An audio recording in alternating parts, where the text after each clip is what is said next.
I don't know if you've noticed, but I think we're in a civilizational crisis right now. I mean, something is systemically wrong across the board. We're raising children in a civilization that outsourced moral formation to institutions and then blamed men when the result turned out to be ugly. We've got corruption everywhere. We've got the most unhappy of populations. We have women who hate men, men who hate women, women who are angry and resentful, families that are weak. And our culture is hostile and chaotic. People fight in grocery stores. What happened? It's a sad reality. And I've been thinking about, what did women used to do that shaped men that were capable of building nations? And what did we stop doing? So let's get into it.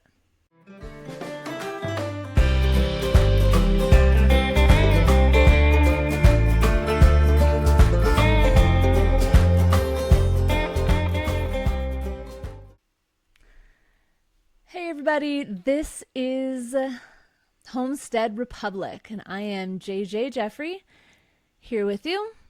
This is my 8th episode, and we're going to be talking about the civilizational role of mothers and how feminism undermined that. That's a pretty big topic, but I'm a mom. I became a mom 7 years ago, a couple days ago. My daughter turned 7. And I didn't know what the heck I was doing when I had my first child. Now I'm about ready to have my 4th in about 3 months. And motherhood has become a huge part of my life. I'm sure many of you, either mothers or fathers, once you have kids, it changes everything. It changes your outlook on life, everything. And I just keep thinking about our civilizational role and what that is, and why our society is in such a crisis and in such decay. There could be many reasons, but motherhood and the loss of our traditions, I think, is a huge one. You know, when mothers left the home, civilization, it paid the price. And I think that's the real dang truth. We have declining birth rates, we have declining civility, declining happiness, and declining trust between men and women. And we can look at modern feminism as an issue. This promise that women will have this freedom, this selfish freedom.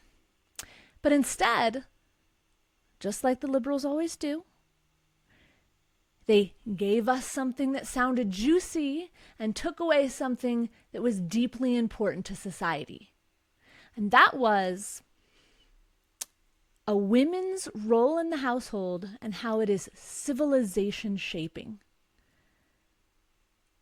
Women used to shape their children and raise their children to be virtuous, moral people. Who does that now? We've outsourced it to our institutions, right?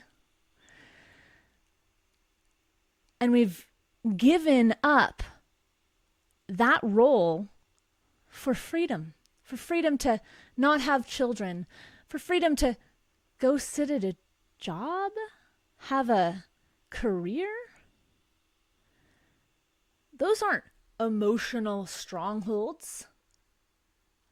They're selfish when it comes down to it, because you no longer have the role of creating a better society.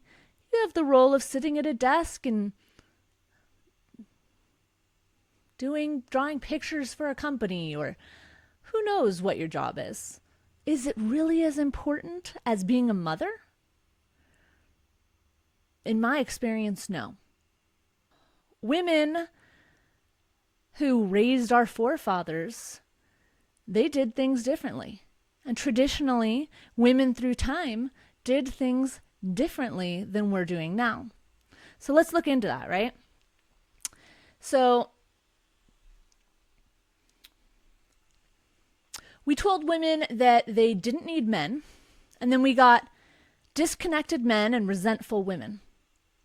We told women children were a burden, and now we have collapsing birth rates and loneliness. We told women careers would fulfill them, when having children is one of the most fulfilling things you can do in your entire life. I wonder why women are depressed. We took child rearing out of the home and we handed it over to institutions, and we lost moral character in our boys and girls. Can we really argue that? It's the truth. Look around. I mean, is this why our Congress is just a bunch of crooks who don't represent the people? We're all struggling with that right now, I know. Whether or not you think Trump is doing a good job or a bad job, Congress, I think across the board we can all say, Congress is doing a shitty job. Were they raised by their mothers and fathers? Or were they raised by institutions? Maybe some had a little of both. So,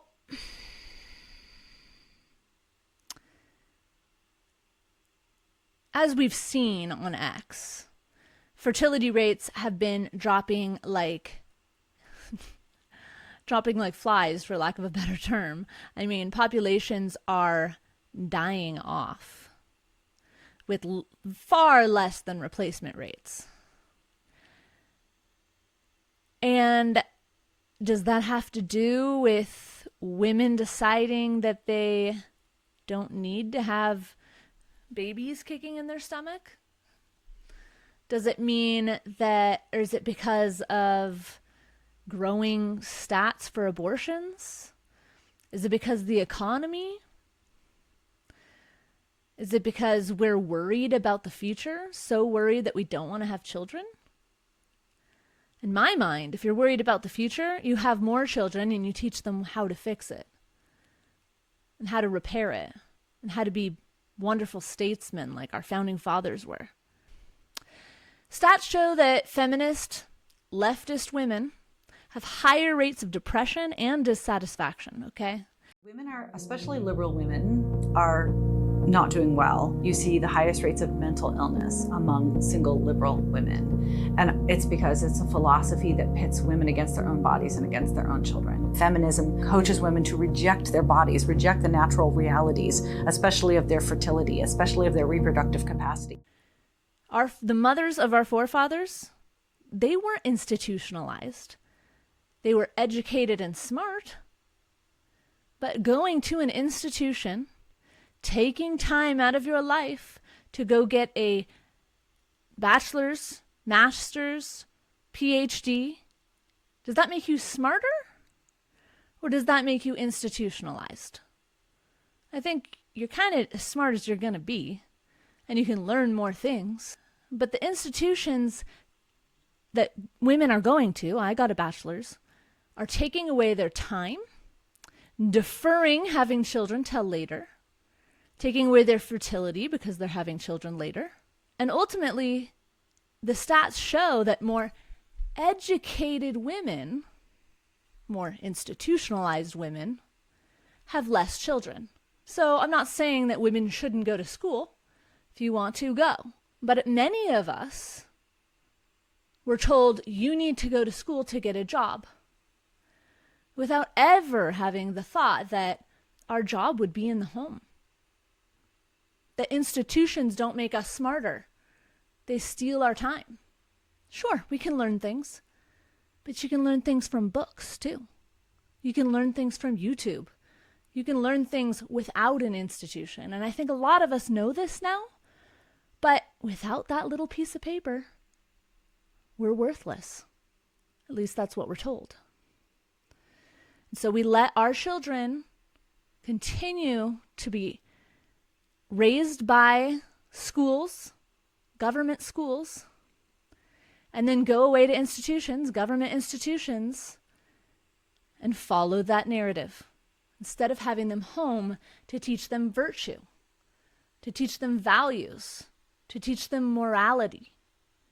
These are things our civilization lacks. And so we are surprised when women feel purposeless and unhappy while society's discouraging motherhood.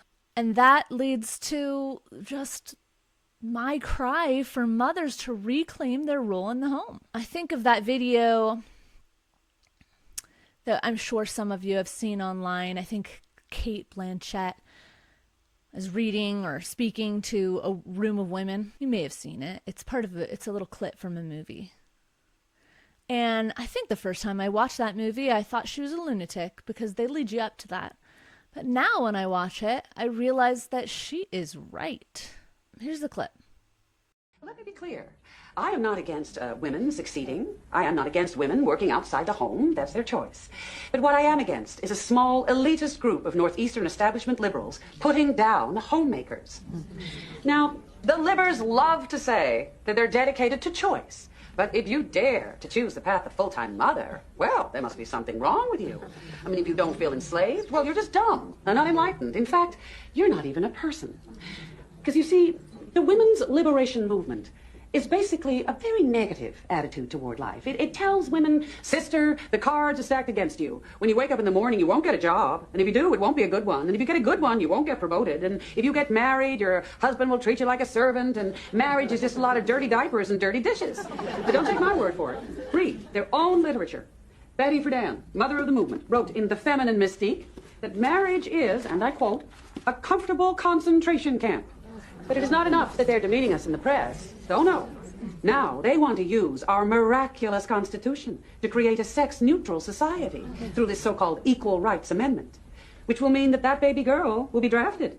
And the men will be at home nursing the babies. I mean, can you imagine if Buck was left in charge of your children? Oh, God help us. Yes, that's right. It's ridiculous, and it's downright un-American. Because women are the primary caregivers in the home because we bear the children. And if the liberationists have a problem with that, they're going to have to take it up with God. Because what is going to happen if you push women out into the workforce is that women are going to find themselves with 2 full-time jobs. And they're going to be exhausted and unhappy and feel like they're not doing either well. Until eventually they decide not to have children at all. Maybe that's the liberationist goal. I mean, after all, their hero is Gloria Steinem, a single, childless woman nearing 40. But she is the sort of miserable, pathetic woman they aspire to be. She wants some kind of constitutional cure for her personal problems. And perhaps that is why the liberationists are trying to sow these seeds of discontent among we happily married women. They want us to join them in some new sisterhood of frustrated togetherness. Because none of them can find a man who wants to marry them.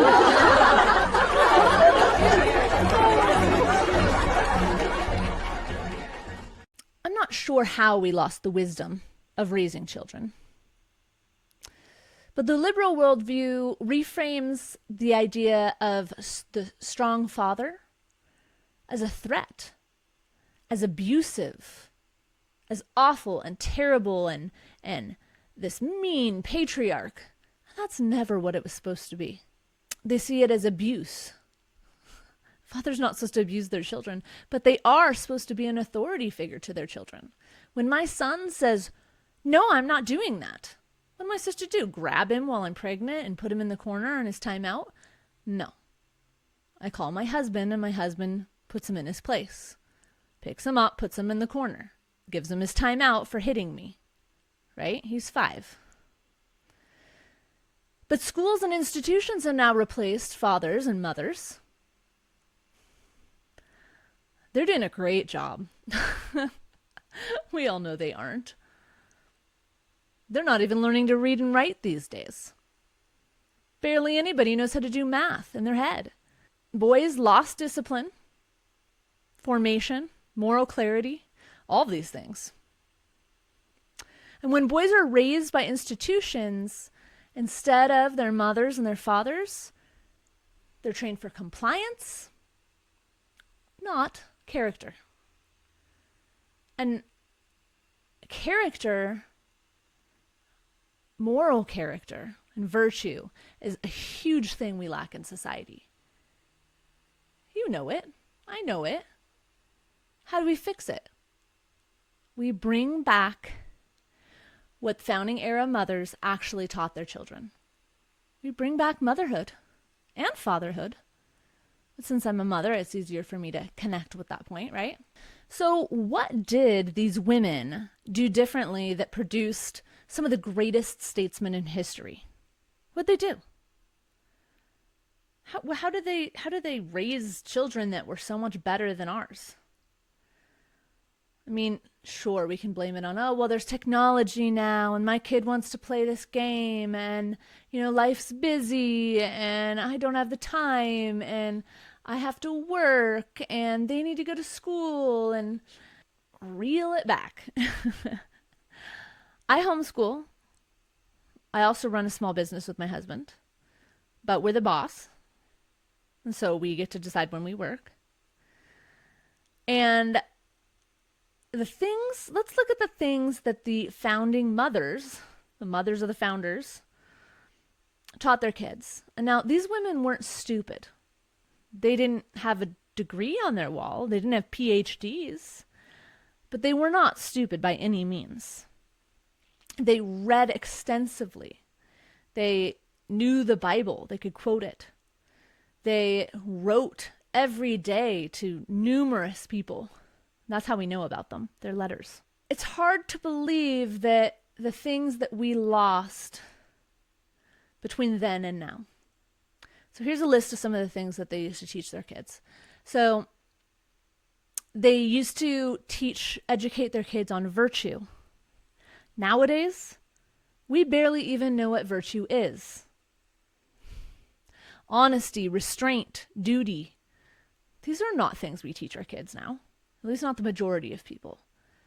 I mean, I wonder how many parents even say the word duty to their children, even teach their sons and daughters the idea of restraint. Because if we can't model it to our children, how are we ever supposed to teach them? Nobody modeled it for us. And so that's a hard thing about becoming a stronger parent, is you have to recognize what your problems are, fix them, or at least start trying, so that you can teach your children, right? Moral seriousness. That's a good one. They taught that actions had consequences. Some of us try to teach that nowadays, but it's a little different in our world. Our world is soft, comfortable, easy. The same consequences aren't there. Early responsibility, that work mattered. My 5-year-old has been craving me giving him jobs. And that's something that we just don't do. We say, I'm fed up with you. Go play your game. Go play your video games. Go watch a TV show. Here's a YouTube channel. And we throw them off and don't give them responsibility. Back 200 years ago, did they have responsibility? Certainly. Far more than kids do now. Far more than teenagers do now. Far more than young adults who've just moved out of their home do now. The mother was the moral character of the house, the moral center, which is a real big thing because nowadays women have this thing about them where they are almost hysteric. And so maybe they shouldn't be mothers, those ones.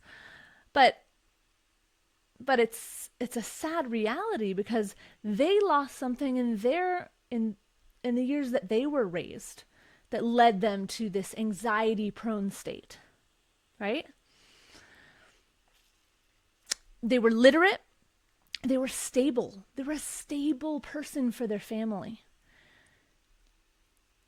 And they taught formative lessons. The father, on the other hand, he was the structure and the authority of the family. And a lot of times, he wasn't around. He was out on an expedition. He was out hunting and bringing in food. He was out working a job in the fields. And a lot of times the sons went out and helped the father. But in this instance, women were that center at home. They ran things. So there was this softness and this firmness that created resilient citizens. It's not something we really have today, except for the few families where a mother and father are around all the time to raise the children. And that's not normal. Can we bring it back? I'm not sure. But we can bring it back in emotion. We can think about it while we're raising our children. And more of us can homeschool. Take raising children back out of the hands of the institutions. It's a big deal. So the woman in the house, it wasn't an oppressive thing like the leftist feminist ideals say it is. Oh, you're choosing oppression. Not at all. I'm choosing formation. I'm choosing to form the future of my children. To not hand over the future to the government to let them decide what my kids are going to be. I want to shape them. I want to create them into amazing people who have a mission and a drive and a purpose that students now drift around and lack. So when women are disconnected from their civilizational role, a civilizational role it is, it hollows out society. When we're taken away from the role of mother, from the role of raising children, we hollow out society because we create weak people with no morals, virtue, values, drifting.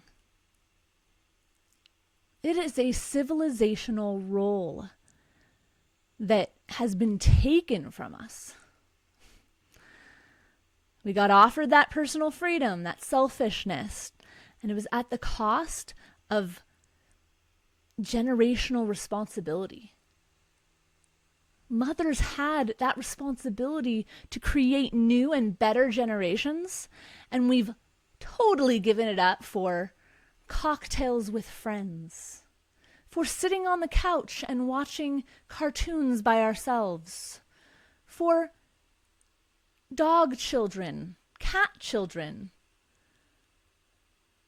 for a lack of control over society, which we had, and we gave it up. And you think freedom's that great? I have freedom. I have freedom to watch my children grow, and it is the most amazing type of freedom. But we have women making videos saying their lives are better because they don't have to clean up after their kids. Teach your kids to clean up after themselves. At 2, they're not going to be able to do it, but by 5, 6, 7, they will.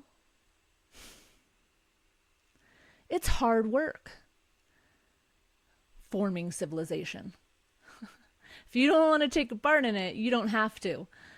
But then when you look around and you wonder why men suck, why people are misogynists, why you can't find a good man, well, maybe because there weren't any mothers to raise good men.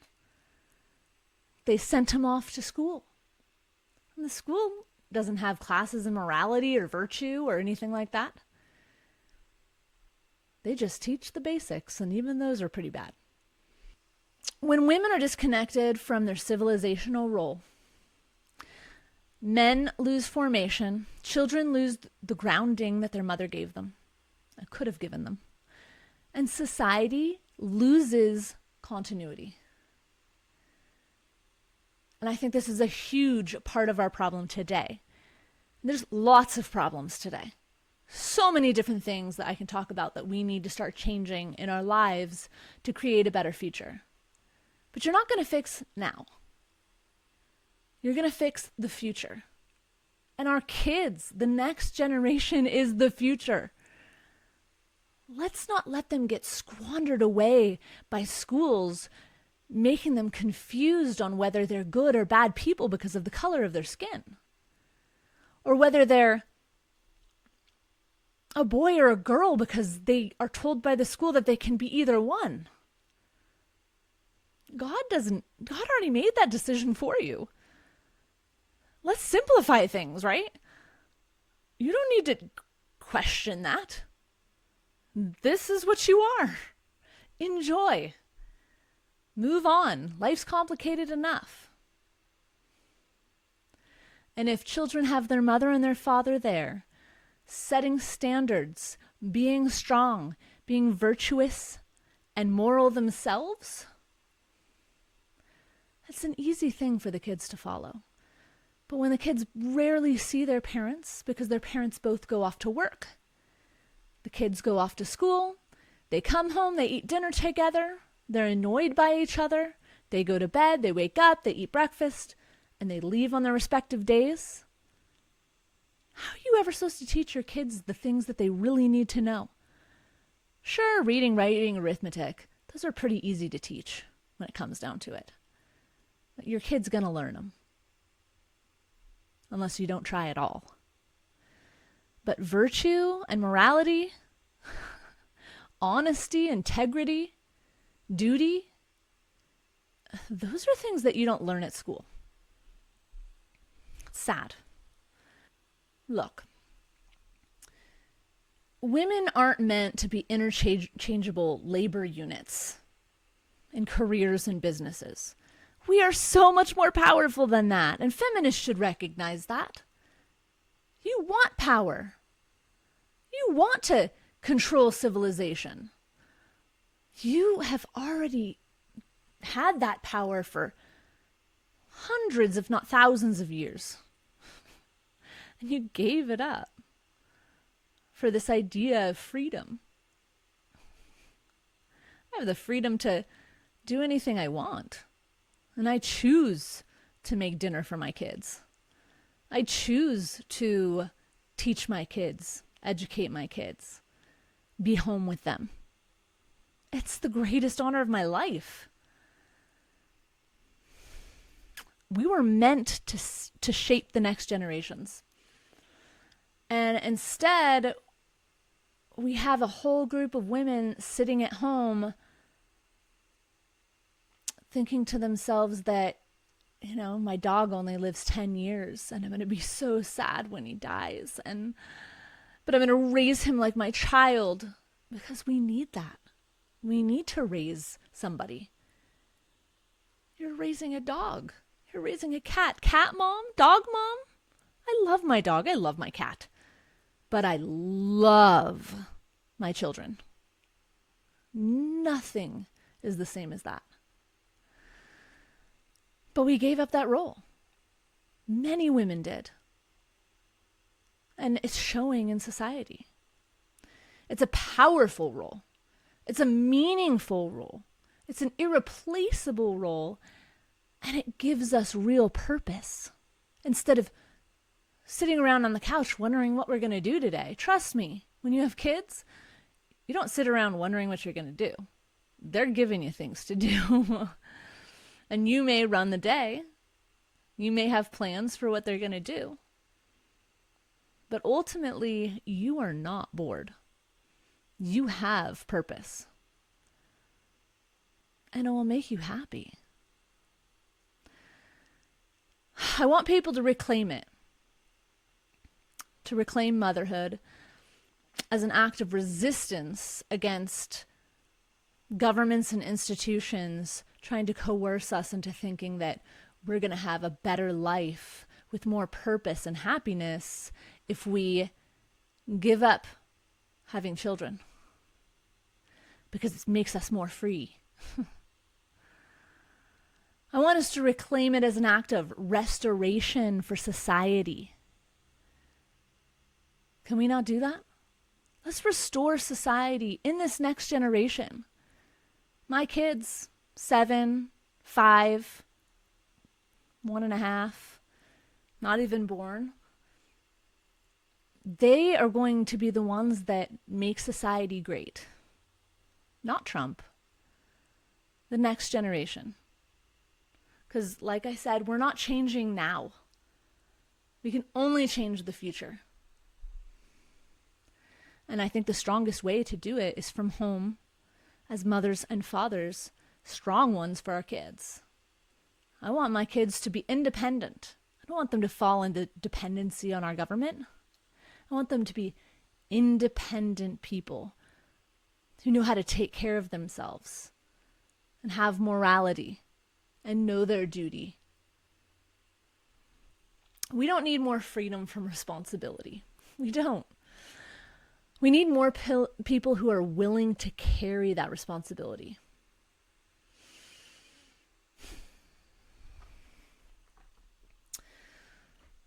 So that's my rant for today, everybody. So keep your hearts brave and your homes warm and bright, because that's what raises wonderful children for our future. That's what's going to change the next generation.